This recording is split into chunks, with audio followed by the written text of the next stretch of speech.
नमस्कार। मुद्दा तो है में आपका स्वागत है। मैं हूं आपके साथ ब्रजेश चौक से। आज मुद्दा है कांग्रेस का धर्म कार्ड सियासत हार्ड। जी हां, प्रदेश की राजनीति में एक बार फिर धर्म केंद्र में है। फर्क सिर्फ इतना है कि इस बार धर्म के मुद्दे पर आक्रामक भूमिका में बीजेपी नहीं बल्कि कांग्रेस दिखाई दे रही है। पूर्व मुख्यमंत्री दिग्विजय सिंह उज्जैन से अयोध्या तक पदयात्रा निकालने वाले हैं और इस यात्रा को वो धर्म की रक्षा का अभियान बता रहे हैं। वहीं नेता प्रतिपक्ष उमंग सिंगार मंदिरों में दान और चढ़ावे से जुड़े मुद्दों पर सरकार को घेर रहे हैं। यानी कांग्रेस अब सिर्फ सरकार की नीतियों पर नहीं बल्कि आस्था से जुड़े मुद्दों पर भी राजनीतिक लड़ाई लड़ने की कोशिश कर रही है। इधर बीजेपी का कहना है कि मंदिरों से जुड़े मामलों पर एक्शन लिया जा रहा है। कुल मिलाकर कांग्रेस की धर्म राह पर अब कई सवाल खड़े हो रहे हैं। उन सवालों को भी हम उठाएंगे, लेकिन पहले देखिए रिपोर्ट।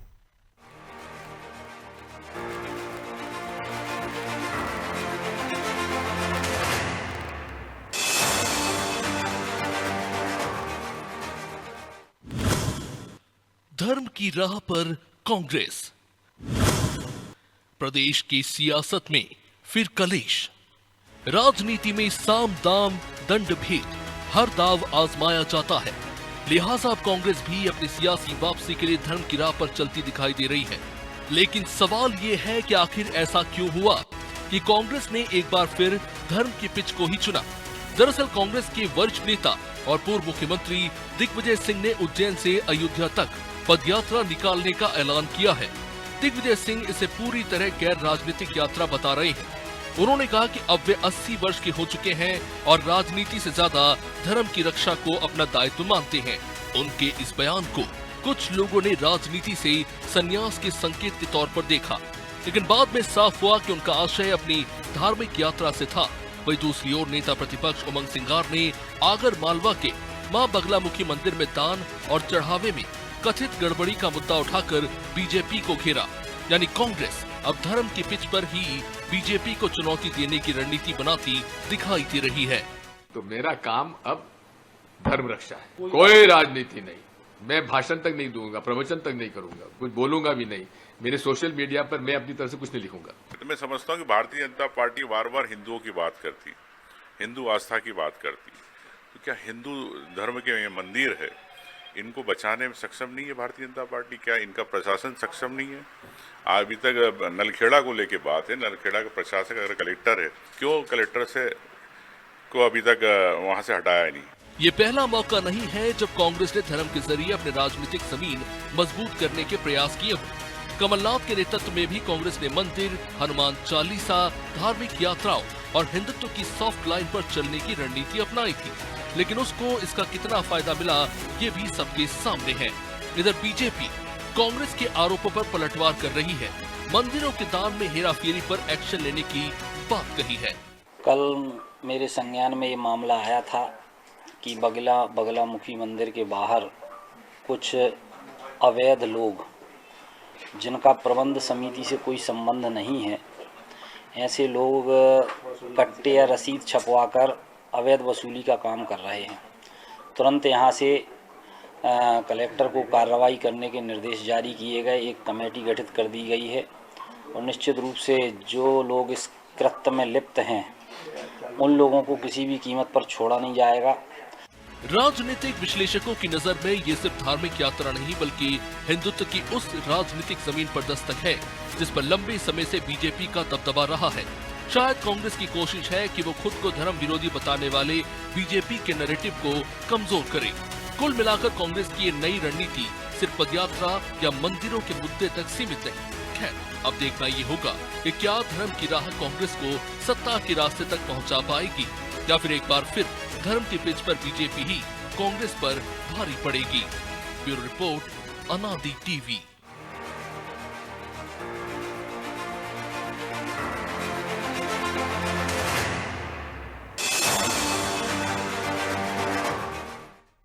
इस मुद्दे पर चर्चा शुरू करें उससे पहले वो सवाल जो जरूरी है।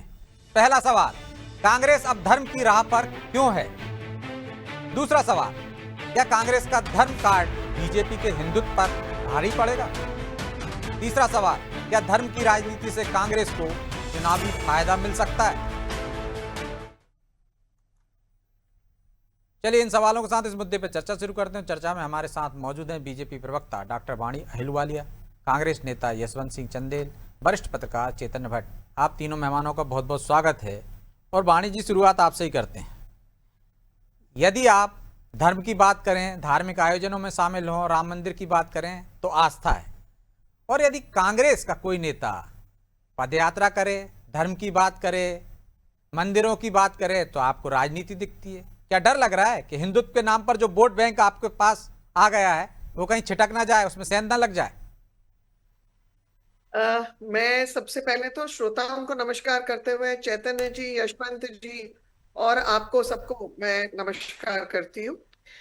देखिए, सच तो ये है कि सैकड़ों वर्षों तक अधर्म की राह पर चलते हुए कांग्रेस को आज धर्म याद आ रहा है, ब्रजेश जी, कि इनकी जो खिसकती हुई राजनीतिक का जो मंच है, जहां इनकी स्वीकार्यता नहीं संभव है जनता के बीच, ये बिल्कुल असत्य होगा कहना कि भारतीय जनता पार्टी धर्म के आधार पर साध रही है, क्योंकि तुष्टीकरण का हथियार तो ब्रजेश जी कांग्रेस ने हमेशा अपने हाथ में रखा है, और आज भी वो उनको धर्म की आड़ में मुझे लगता है ऐसा कुछ वक्तव्य देने का या फिर जनता को फिर एक बार गुमराह करने के लिए कोई मंच इस्तेमाल करना है, तो आज धर्म का मंच, ये एक्चुअली कांग्रेस का धर्म संकट है।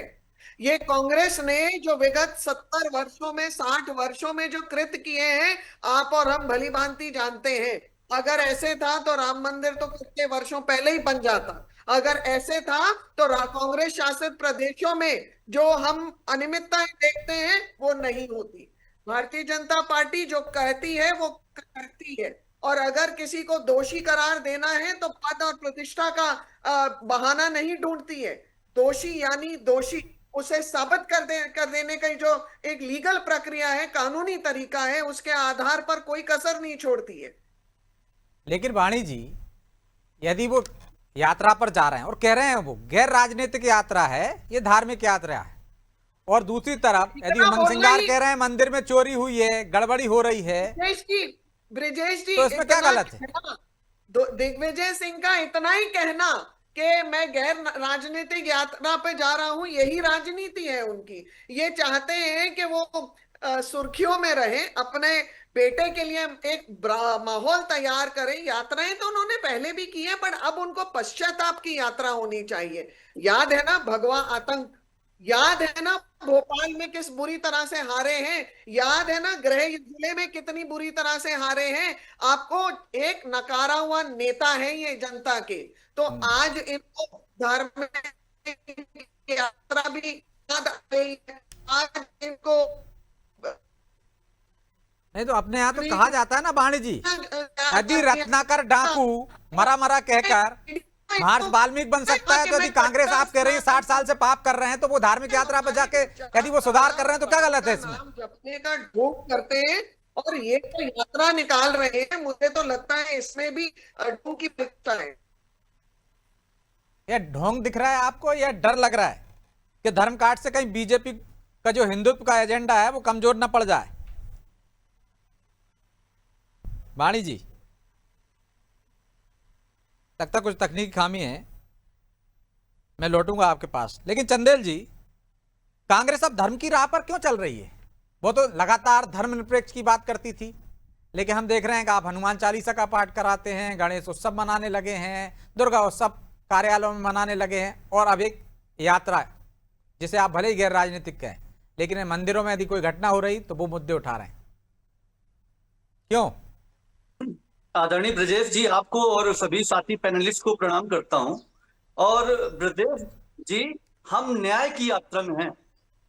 अभी अगर आपने आदरणीय दिग्विजय सिंह जी की बात की, तो ये दिग्विजय सिंह जी की पहली यात्रा नहीं है। इसके पहले उन्होंने 3000 किलोमीटर की नर्मदा यात्रा की थी ब्रजेश जी, और अभी इस यात्रा के बारे में उन्होंने स्पष्ट कहा है कि यह गैर राजनीतिक यात्रा है, धार्मिक यात्रा है उनकी। इसमें तो उन्होंने भाजपा के लोगों को भी आमंत्रित किया है कि आप भी आइए। जिस तरह से उज्जैन में जिस तरह से जमीन का घोटाला हो रहा लीजिए। है और उज्जैन राजनीतिक होते मन हुए से आप अयोध्या बात में- करेंगे, घोटाले की बात करेंगे, चोरी की बात करेंगे, तो गैर राजनीतिक कहाँ से हो गई? अभी आप धर्म की जब यात्रा भी कैसी होती है? वाणी को जैसे अपने कांवड़ आप यात्रा हो रही है, इंटरप्टेड बोलने भगवान दिया। का भजन और करते मुझे करते मैं जाता है एक आदमी। वाक्य बोलता हूं तो आप फौरन टोकने लगते नहीं, हैं। मैं आपसे अभी कह रहा वाणी जी हूं, को मैं यही देख रहा आप था। ही ने कहा ना गैर वाणी जी को राजनीतिक आप है। लगातार बोलने दिए आप। अरे सुन तो लीजिए, आप ही ने कहा गैर राजनीतिक है, आप ही कह रहे हो कि न्याय की यात्रा है, आप ही उसमें राजनीति ला रहे हो। या तो भाई गैर राजनीतिक है, तो जिस तरह से यात्राएं, धार्मिक यात्राएं निकलती हैं, आप भी कई में शामिल हुए होंगे, मैं भी हुआ हूं।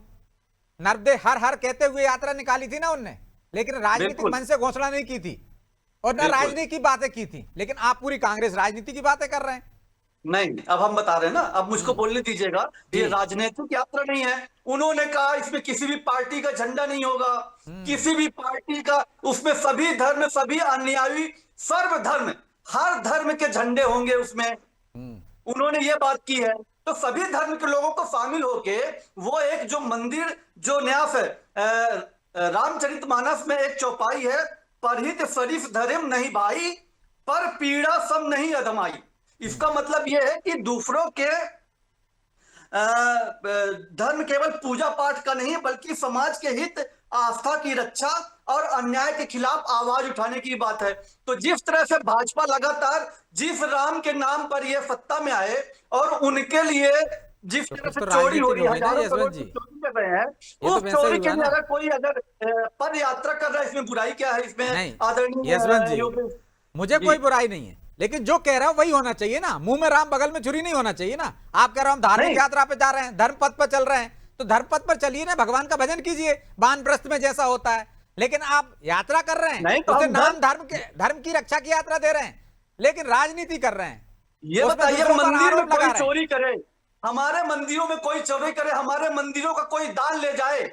और मोहम्मद गौरी ने तो केवल 17 बार लूटा था, इन्होंने 70 दिन में 40 बार हमारे मंदिरों को लूटा। और तो उसके ठोक बजा खिलाफ के हम बोलो आवाज ना कि उठाए। चोरी हुई है, ब्रजेश उस पर जी, यात्रा निकाल रहे हैं, न्याय की यात्रा निकाल रहे हैं, उसको धर्म का नाम क्यों दे रहे हो? तो ये उनकी धर्म की यात्रा है, ये उनकी न्याय की यात्रा है, जो समाज, जो मंदिर को जो लूट रहे हैं। और ये बताइए, बाकी आपने तो दिग्विजय सिंह जी आरोपियों के को बारे में सजा बताया। दिलाने के लिए धार्मिक दिग्विजय सिंह यात्रा से- नहीं है आपकी, न्याय की यात्रा ब्रजेश है, जी, सरकार को मेरी बात जगाने सुन की लीजिए, यात्रा है। पहले मुझे बात रखने दीजिए। दिग्विजय सिंह से ज्यादा धार्मिक इनकी पार्टी में कोई आदमी है क्या? 1985 से वो एकादशी का व्रत रख रहे हैं दिग्विजय सिंह जी। अरे ऐसे हर गुरुवार का व्रत लाखों, रखते हैं। करोड़ों लोग वो मिल जाएंगे हिंदुस्तान में पंढरपुर आपको। मंदिर जाते हैं आपके दर्शन घर में ही करने। कितने लोग रखते होंगे एकादशी का व्रत लगातार भाई? उनके घर में 7 मंदिर हैं, 7 मंदिरों में जो है तो आरतियां होती हैं। तो क्या किसी भाजपाई में बता दीजिए कि किसी ने भी नर्मदा यात्रा किसी भी भाजपाई ने की हो क्या? फिर वो राजनीति तो से धर्म जोड़ने को लगे लेकर आप। उनकी भाई ये तो निजी आस्था का मामला है ना, बहुत सारे करते हैं। और आप कह रहे हैं भाजपा के बता दिए, प्रहलाद पटेल को बता देंगे, वो उनसे ही सीखे थे दिग्विजय सिंह कैसे यात्रा करते। फिर आप उसमें धर्म और राजनीति ले आए ना। वाणी जी जवाब दीजिए, आपकी आवाज। यशवंत जी से। यशवंत जी, ये बताइए, आपने आपने सबरीमाला मंदिर के बारे में सुना है? आपने अन्य मंदिरों के बारे में जो कांग्रेस शासित प्रदेशों में सुना है? भारतीय जनता पार्टी तो ये सुनिश्चित करती है जो दोषी है उसको दंड मिलेगा, उसे आपराधिक मंशा के तौर पर उसे जो हमारी कानून व्यवस्था है हम कटघरे में खड़ा करेंगे, चाहे वो किसी भी पद या किसी भी प्रतिष्ठा से हो। हम उसके लेकिन वाणी जी, आप नजरअंदाज और नहीं आपकी करते, पर पार्टी आप पूरी बीजेपी धर्म की ठेकेदार बनती है, हिंदुत्व की प्रोधा बनती है, तो उनके समय में तो और ज्यादा सतर्कता होनी चाहिए, ये चोरी होनी देखिए, नहीं चाहिए। धर्म के ठेकेदार ऐसे हैं कि हम न्यायिक व्यवस्था के अनुरूप चलेंगे। हम न्याय व्यवस्था जो भारत के कानून है, कानून व्यवस्था है, जो लॉ ऑफ द लैंड है, हम उस धर्म को मानते हुए चलेंगे। और जिसको कांग्रेस ने लगातार मुझे लगता है 50 वर्षों से ज्यादा तक दरकिनार किया है, इस कानून व्यवस्था का मखौल उड़ाया है। और अगर दिग्विजय सिंह ऐसी कोई यात्रा निकाल रहे हैं, वो निश्चित रूप से पश्चाताप की यात्रा होनी चाहिए। भगवा आतंक की जो थियोरी उन्होंने निकाली, राम तो हमारे हम तो राम के जो तो आप इसको आस्था पश्चाताप लेकर यात्रा ही मान लीजिए शुरू ना। से हम तो उसको भगवान की ऊपर आराधना कर करने रहे से हैं। उनको तो फायदा ही होगा ना, पहले भी फायदा हुआ। मैंने कहा ना, डाकू भी देखिए, मरा मरा कह वानप्रस्थ के जब आश्रम महान में बन सकता है। जब हम वानप्रस्थ देखिए ब्रजेश जी, वानप्रस्थ आश्रम में प्रवेश करते हुए मुंह में राम भी होना चाहिए और बगल में भी राम होना चाहिए। मुंह में राम और बगल में छुरी नहीं होनी चाहिए।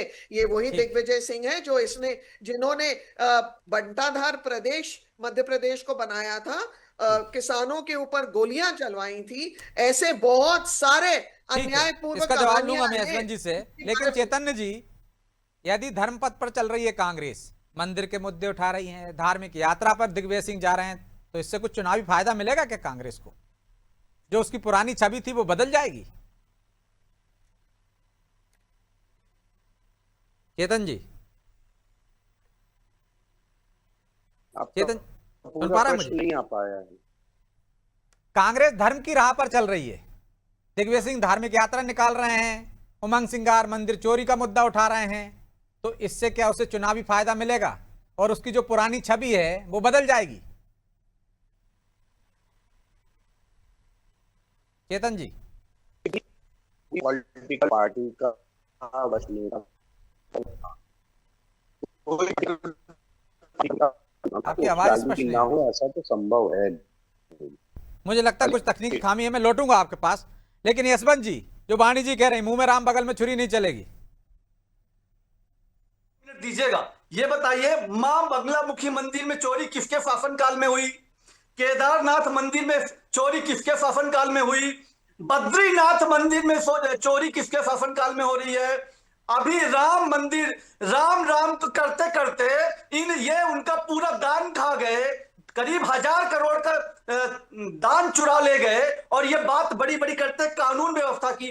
कौन सी कानून व्यवस्था थी जिसमें आपने, भाई विपक्ष तो मांग कर रहा है ना कि आप यशवंत जी, कोर्ट, वाणी जी मुझको 2 मिनट बोलने दीजिए, आपको मैंने इंटरप्ट नहीं किया।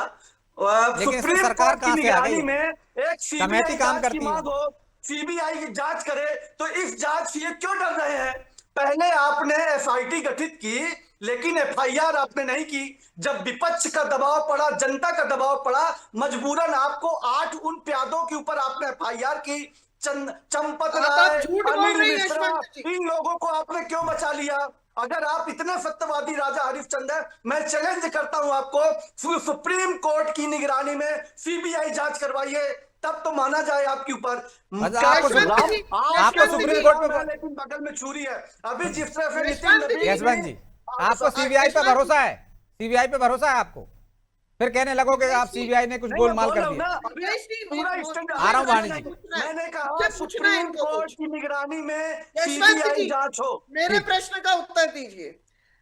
प्रियंका गांधी ने बहुत बड़े बड़े दावे किए हैं राम मंदिर के बारे में। अभी हाल ही में एसआईटी वहां का पूरा इन्वेस्टिगेशन कर रही है, और मुझे लगता है आपको भी जानकारी होगी कि ट्रस्ट ने ये भी एक गुजारिश की है कि यदि प्रियंका गांधी ने जो दावे किए हैं वो उनके सबूत पेश करे, अन्यथा उन पर भी एफआईआर होगी। नहीं क्या कहा आप वाणी जी, स्वीकारते हैं? ये ट्रस्ट क्या ने नहीं आप कहा है। स्वीकारते ये हैं आपको कि ठीक है, चेतन जी जुड़ गए, मैं लौटूंगा आप दोनों के पास। ठीक है, आप स्वीकारते हैं कि प्रियंका गांधी ने झूठ बोला? हम तो मांग करते हैं कि आप सुप्रीम कोर्ट की निगरानी में सीबीआई अरे जांच आपको करवाइए जो ना पूछ भाई। रही है क्यों उसका डर रहे तो हैं उत्तर आप? दीजिए। आप उस पर क्यों सीबीआई जांच चुप्पी साध रहे हैं? सीबीआई जांच से आप पीछे क्यों घूम भाग रहे हैं? सीबीआई जांच करवाइए ना सुप्रीम कोर्ट की निगरानी में। वो क्यों तो नहीं एसआईटी की जो जांच कर रही है ना, अभी एसआईटी की जांच में आपको शंका क्यों हो रही है? है उनको पकड़ेंगे आप। शंका इसलिए हो रही है क्योंकि प्रियंका गांधी ने झूठ बोला है और उनके ऊपर भी कार्रवाई उनके ऊपर केस करिए आप, क्योंकि उनके ऊपर उनके एफआईआर पास कोई करिए आप। साक्ष्य नहीं है, अगर सबूत झूठ नहीं बोला है, है। उन्होंने झूठ बोला है। तो आप चाहते हैं प्रियंका गांधी पे एफआईआर हो जाए? नहीं, ये क्या करेंगे एफआईआर, क्योंकि वो सत्य है ना, वो सत्य है ब्रजेश जी। तो ये पूरे पब्लिक डोमेन में सुनिए, सबूत के वहां आधार के पे बात चौकीदार ने करें। बताया सबूत दें। 40% ओकले कमीशन लेते ऐसे थे वहां बयान ना पर। दें। वर्मा जो इंजीनियर सबूत थे, दें। उन्होंने कहा सबूत मंदिर के पेश निर्माण करें। में जो साक्ष्य कमीशन पेश होता था, करें। और ये चंपत स्वागत राय जी को करेंगे पता सब। था। 40% लेकिन यशवंत जी, कमीशन एक छोटा सा सवाल मेरा भी है। क्या आप राजनीति के लिए धर्म का इस्तेमाल कर रहे हैं? मुझसे सवाल है? हाँ, आप ही से। नहीं, हम धर्म अपनी जगह पे, राजनीति अपनी जगह पे है। धार्मिक यात्रा जो अपने दिग्विजय पाप सिंह धोने यादव, का काम कर रहे हैं। आप अपने पाप धोने का प्रयास कर रहे हैं। नहीं, हम 60 पाप कहाँ धो रहे हैं? तक ये इस देश में ब्रजेश आपने जी, पाप मुझको किए। 2 मिनट बोलने जब दीजिए। आपने सिख नरसंहार किया वो पाप था, जब आपने केरल में हिंदुओं को मारा तब पाप था, जब आपने कश्मीर में 360-70 को हटाने का विरोध किया वो पाप था, आपके जब साथी ने बंगाल में हत्याएं करवाई तब वो पाप था, आपने देश के साथ जो गद्दारी की है वो पाप है।